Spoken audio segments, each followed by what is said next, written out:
I just met with Chief Crowley and removed her as fire chief. LA Mayor Karen Bass makes that announcement after sitting down with us earlier in the week. Although there were warnings that I frankly wasn't aware of. Jon Regardie is a freelance reporter who covers City Hall. Absolutely, I think your interview with Bass made this happen faster. It's her first extensive TV sit-down since the Palisades Fire began. There's been so much said about you, yes, but not a lot from you. Why did she go to Ghana with dangerous winds in the forecast? I felt absolutely terrible not being here for my city. What happened during that Sky News interview when she said nothing for minutes? That is unfortunate because I see the way that looks. And what about her political future? And are you still enjoying this job, and are you still committed to running for re-election? Then protesters interrupt U.S. Transportation Secretary Sean Duffy as he launches an investigation into California's high-speed rail. We talk with him. Plus, a new sheriff to be the next governor of California. Race for California governor. Broadcasting across California, you're watching The Issue Is. And welcome to The Issue Is. I'm Elex Michaelson. At the beginning of this week, we sat down with LA Mayor Karen Bass, where she raised serious questions about the performance of LA Fire Chief Kristin Crowley. That interview got as much attention as anything we've ever done, picked up by outlets all over the world. By the end of the week, Crowley was fired. I just met with Chief Crowley and removed her as fire chief. The mayor says Chief Crowley refused to participate in an after-action report on the fires that she says was mandatory. We all know that 1,000 firefighters that could have been on duty on the morning the fires broke were instead sent home on Chief Crowley's watch. These actions required her removal. Was the budget cut, Chief? Yes, it was cut, and it did impact our ability to provide service. Days into the firefight, Crowley told my colleague Gigi Graciette that Mayor Bass was responsible for cutting the fire department's budget, something Bass disputes. The fire department was not cut. I have done 2 budgets in my time here. In both budgets, the budget was increased. The mayor says Crowley will continue to work for the department in a lower rank. Recently retired Chief Deputy Ronnie Villanueva will serve as interim chief as Mayor Bass leads a national search for a permanent leader. Thank you, Madam Mayor. I am humbled by your confidence in me. Mayor Bass, always good to see you. Thank you. Good to see you as well. Earlier this week, we sat down with Mayor Bass in Culver City as she toured one of 4 recovery centers set up for impacted workers and families. I want people to know that if you worked in the area, in a home or on the property or in any of the businesses, or you were impacted by the fires, you can come here. I've been asking for a one-on-one since day one of the fires. There's been so much said about you, yes, but not a lot from you necessarily on some of this in this sort of format. So I want to give you a chance to say, in your words, what was going through your mind during a lot of these big moments. Sure, and let me just begin by saying, while the city was burning, and then right after the fires were barely put out, we moved into rains and mudslides. Yeah. And during all of that time, I did not think the focus should be on me. I thought the focus should be on the city and the people that were suffering. Here's the timeline of what happened. January 2nd, National Weather Service warns on X of the potential for moderate to strong Santa Ana winds in extreme fire conditions next Tuesday through Thursday. January 4th, Bass leaves for Ghana. Then President Joe Biden had asked her to represent the U.S. at the inauguration of Ghana's new president. When Bass was in Congress, she was chair of the Africa Subcommittee. January 6th, with the mayor in Ghana, her office posts this on X, quote, "There is an expected destructive and potentially life-threatening windstorm starting Tuesday morning through Wednesday afternoon." January 7th, Bass attends the swearing-in of Ghana's president. Hours later, the Palisades Fire breaks out. Mayor Bass quickly heads home to L.A. and receives her first call all week from Crowley. January 8th, Bass is back in L.A., appearing in the Palisades with Governor Gavin Newsom and Senator Alex Padilla. There's the decision to go to Ghana, which I know you've said was a mistake now. But I just am curious on the thought process behind it. Right. Because we know that there was warnings about the weather before you went, and you still went. What was the thought process behind going to Ghana? So let me just tell you a couple of things. First of all, when the White House called and asked me if I would represent the president, I said yes. It was going to be a very, very short trip, over a weekend and 2 business days. We need to look at everything about the preparation and all of that for the fires, because I think when we evaluate that, we will find that although there were warnings that I frankly wasn't aware of, although there were warnings, I think our preparation wasn't what it typically is, meaning that before there's a major weather event, for example, last week when we knew we were going to get into the rains, you saw us come together and us talk about, get your sandbags, bring the K-rails out. That type of preparation didn't happen. If that had, I will tell you, Elex, I wouldn't have even gone to San Diego, let alone leave the country. But what do you mean there were warnings you weren't aware of? Because I know we were talking about it on the news. A lot of people were talking about the problems. From the city, from the county, that level of preparation really didn't happen. So it didn't reach that level to me to say something terrible could happen and maybe you shouldn't have gone on the trip. Why didn't But it to happen? me, I don't know. I mean, I think that that's one of the things we need to look at. So 2 investigations are taking place. One internal to the city, and that's the Fire Commission, because that's mandated by the city charter. So the commission will hire an outside entity to examine everything, the pre-deployment, why were firefighters sent home, all of that should have taken place that didn't. And then also the governor has contracted with the Fire Safety Research Institute, which is a national institute that investigated what happened in the fires in Maui. So everything that happened, including that, needs to be examined. But I will tell you that I felt absolutely terrible not being here for my city and not being here for my family, who was impacted by the fires as well. And so when I say it was a mistake, absolutely, the idea that I was not present was very painful. Bass expanded upon one point about Crowley during this news conference. What I can tell you is that what has happened in the 2+ years I've been here, every time there was a weather emergency or even a hint of a weather emergency, the chief has called me directly. She has my cell phone. She knows she can call me 24/7. And she briefed me, and then we would talk about what needed to happen next. That did not happen this time. Do you owe citizens an apology for being absent while their homes were burning? When Bass arrived in LA after her trip to Ghana, a Sky News reporter approached her, asking questions for several minutes. She was silent. Have you nothing to say today? On the way back, there's this Sky News reporter that comes up to you, sort of ambushes you, right? Yes, with the phone, he did. with the phone in your face, and that clip has gone mega viral. Right. And we know you didn't respond to him in the time. Right. What was going through your mind, and why the decision not to respond? Well, I will tell you, yes, it was an ambush, and I wasn't sure who he was. And that is unfortunate, because I see the way that looks, as though I was avoiding. But when you're getting off a plane and you've been on a plane 17 hours and somebody hits you with a camera, I wish in hindsight my response had been better. There are also questions about an empty 117 million gallon reservoir closed for more than a year for repairs.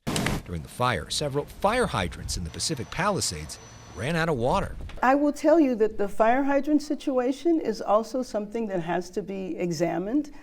The reservoir, as you know, was a reservoir for drinking water. The reason why it was empty, it was mandated by the state to be emptied because there was a tear in the cover. In the best of all worlds, one of the things that was so difficult in the fires were the hurricane force winds that the planes could not fly in. So even if the the reservoir had been filled, they wouldn't have been able to have used that. But the fire hydrant issue is something that is a whole separate investigation. It's a combination between the DWP and the fire department. The fire department inspects the fire hydrants. The DWP repairs them. How do we change all of these things going forward at a time when we have so many challenges as a city to begin with? Well, you know what? It raised with me an evaluation of the entire emergency management system in our city, the weaknesses. And I think that that's something that we have to look at as a region, the city and the county. We're preparing for these international events. And so I am in the process of evaluating all of that. What's a realistic time frame for people to actually start rebuilding and actually get home? Well, you know, I'm hoping that the rebuilding and the planning process can actually start now. But you know that's going to be individuals. People are in a variety of different circumstances. We have seniors who might have paid off their mortgage years ago and are living on, fixed incomes. We have people that want to rebuild exactly as they built before. other people who might want to make changes, which then the process would be a little longer for. So what I understand is 3 years would probably be the fastest, but probably it would be more like 5. So it really depends on the individual circumstances. When people hear 3 to 5 years, Governor Newsom was talking about the idea of a year. I don't know about that, Yeah. but I think that what we can do in a year, or maybe a little bit longer, are the temporary structures that we would put in the commercial area. What is your main message to the people of Los Angeles at this incredibly perilous time for our city? My main message is we are going to recover. We're going to rebuild. And for the people of Palisades, I am going to stay on this until everybody that chooses to go back is able to rebuild. And I am going to do everything I can in my power to expedite the rebuilding, but we also have excellent cooperation from the governor and from our state legislators and from our federal legislators. They've all been here. The governor is passing executive orders to help with the expediting the things that I can't do on a local level. So your government will be united, the private sector will be working with us, and we will get through this because LA always does. And are you still enjoying this job, and are you still committed to running for re-election? I am absolutely. I mean, I ran for a purpose. I knew I would face challenges. I've been through disasters before in terms of living in the city, and I've had major challenges, whether I was in Congress or in the State House, and so yes. And yes, you're still committed to running for re-election. I'm still committed to running for re-election. I'm still committed to doing this job every single day. Mayor Karen Bass, thank you so much for the time. You're really welcome. appreciate it. Always appreciate it. You're welcome. You can watch the full interview at youtube.com/Elex Michaelson or at the Issue Is podcast. There is a lot to unpack there. Standing by right now is City Hall reporter Jon Regardie. He's with us to break it all down when we come back. How did the meeting go? It was very brief. That's LA Mayor Karen Bass talking about her brief conversation with LA Fire Chief Kristin Crowley that resulted in Crowley losing her job. What a week in the history of LA politics. Jon Regardie is a freelance reporter who covers City Hall as well as anyone. His writings featured in LA Magazine, the West Side Current, and other outlets. Jon joins us now. Welcome to The Issue Is. Thank you. Man, you have been in the thick of it. I mean, Alex, that interview that you got with her was extraordinary. I mean, you did. I really do think that's what precipitated this. What's your big takeaway from the mayor firing the fire chief? You know, this was in one way extraordinary. Her comment, she was a way I've not seen her before, very terse, very direct. But this is something everyone knew was coming. It was not a question of if, but it was really a question of when. If we go back to 3 days after the fire started, when she appeared and spoke with your Gigi Graciette and made all those criticisms, at that point it was clear that it was going to be over. She would not be the fire chief for the foreseeable future. The question was just when was it going to be? And it turned out to be today. Jon, what do you think was the impact of our interview with Mayor Bass this week here on The Issue Is? You brought up the point, and you gave her the situation where she talked about the thing that's been very head-scratching to everyone, seemingly unaware of the situation. So many people in Los Angeles were fully aware of, what these winds would bring. It was very curious, the questions and comments about, not being informed. You definitely did set the ball rolling with this. So the mayor's perhaps loudest critic is the person who ran against her last time, and that is Rick Caruso. Interesting what he put out on X following this decision to fire Crowley. Quote, "It's very disappointing that Mayor Bass has decided to fire Chief Crowley. Chief Crowley served LA well and spoke honestly about the severe and profoundly ill-conceived budget cuts the Bass administration made the LAFD. That courage to speak the truth was brave, and I admire her. Honesty in a high city official should not be a firing offense. The mayor's decision to ignore the warnings and leave the city was hers alone." So I met up with Caruso earlier this week at the Grove to talk about his new nonprofit, which is called Steadfast LA. They announced that they are giving away 80 to 100 pre-built homes by Samara for fire victims. And so I asked Caruso about the politics of all that. There are some people that are going to say This is great PR for you. This is great for a potential political run. And this is all a way to promote you. What do you say to that? I say to that, grow up and think about what's happening here. What do you make of what Rick Caruso is really doing here? I think two things can be true at once. He can absolutely be looking to help people, and he has the wealth to do it. And he can also 100% be looking toward the political future. You know, we referenced, things on Fox 11, and that very first night of the fires, he was calling in. He has been outspoken. He has been critical. He's not yet copped to, will he run for mayor? Will he run for governor? But he clearly seems to be leaving the door open for one of those. And this comment so quickly after the announcement just adds to it. He'll be in our future and on our screens for a long time to come. So Mayor Bass says that she is going to run for re-election. She had already declared for that. She says she's still going forward. How would you describe her chances right now? We have to remember that the election is 15 months away. There's been a lot of criticism, but that's a long, long, long time. It gives her plenty of opportunity to rebound. And look, if we are a year from now and we see a sizable rebuilding effort, if we see ads with homes being under construction and benefits for a lot of the fire victims, she will be in a much better place. But for sure, it's a lot of work to do, and there will be a lot of, fire directed at her when that campaign starts. Yep. She thought for a while it might just be a cruise to re-election, and it certainly does not seem like it's going to be like that now. Jon Regardie, thanks so much for all your great reporting and appreciate your insights. Thank you, Alex. Up next here on The Issue is a crazy moment in the history of California's high-speed rail. We're in the middle of a wild confrontation at LA's Union Station. George W. Bush was president when California voters passed Prop 1A to build high-speed rail in California. The trains still aren't running in 2025. This week, we were on hand for a wild debate about the project's future, featuring the new U.S. Secretary of Transportation and some very loud protesters. Today, we are severely, no pun intended, off track. Soon after U.S. Transportation Secretary Sean Duffy and Republicans announce a probe into California's high-speed rail system, protests begin. Worst public infrastructure failure in U.S. history. Activists at LA's Union Station chant, "Build that rail." Democracy is almost dead. One dressed as a dinosaur. Another appears to throw a tomato at a Republican assembly member. I think they were chanting, "Build the rail." It's been 17 years and $16 billion, and no rail has been built. So if you want to go protest somewhere, if you want to shout at someone, go to the governor's mansion.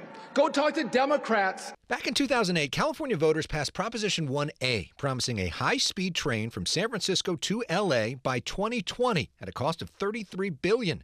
Now, the hope is to connect Merced to Bakersfield by 2030 to 2033, and the entire project is about $100 billion over budget. This is a boondoggle. I've ridden on rail probably more than all of you combined. Back in December 2023, then-President Joe Biden allocated about $4 billion to continue the project.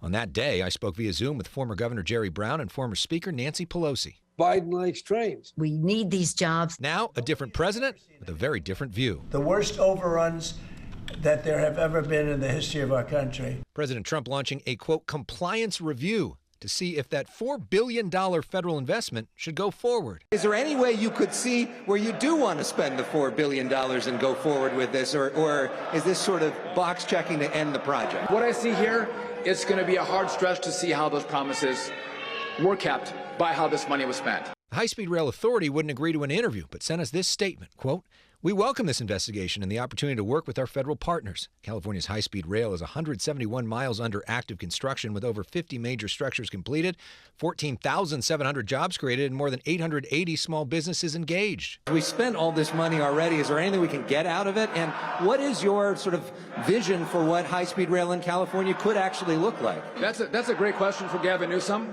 What should you do with this project? The governor also didn't agree to an interview on camera, but his team referred me to this. Just finished a meeting with President Trump. When the governor visited the White House in early February, he discussed high-speed rail with President Trump.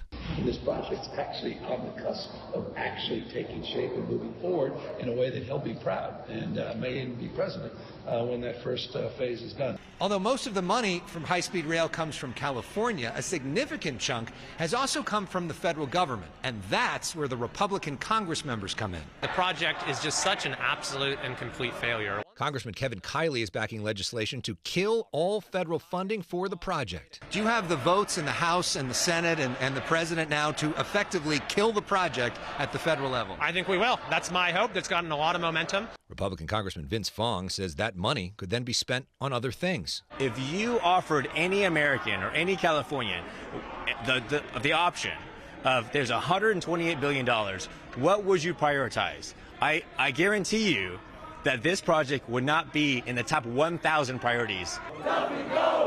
Protesters are skeptical of the entire Trump administration. We want to say no to a king and yes to high-speed rail. This is something that will help people for generations, will help take vehicles off the road and help people have more options to get around California. Secretary Duffy says he likes the idea of a high-speed rail line from LA to Vegas.